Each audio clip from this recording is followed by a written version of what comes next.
নমস্কার, আমি সঙ্গীত শিল্পী সুমন মুখার্জি। আজকে ইন্টারন্যাশনাল নিউজ স্টারের এই সুন্দর ব্যবস্থাপনায় আমি আজকে মনোনীত হয়েছি ইউথ আইকন অ্যাওয়ার্ডের জন্য। এবং আমার সাংগীতিক জগতে এতদিনের আমার বিশেষ কিছু প্রাপ্তি এবং অ্যাওয়ার্ড বিভিন্ন কারণের জন্য।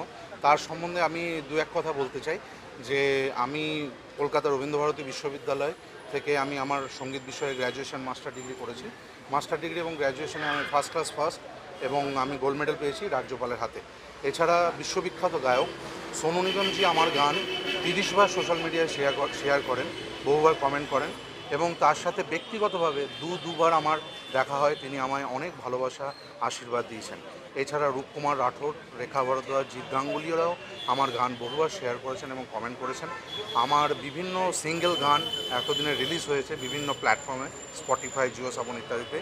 এবং বর্তমানে আমি আকাশ আর টিভি চ্যানেলেও আমি এপিসোডের উইনার হয়েছি, আকাশে সুপারস্টার চ্যানেলে, এবং DD national, high news Bangla, Rupashi Bangla, Aakash আর গুড মর্নিং পরিবেশন করেছি। এবং আজকে এই অনুষ্ঠানে এসে খুব ভালো লাগছে এবং সৌমেনদা আমাকে মনোনীত করেছে এবং ইন্টারন্যাশনাল নিউজ স্টারকে দুজনকেই আমার অনেক অনেক আন্তরিক ধন্যবাদ এবং ভালোবাসা।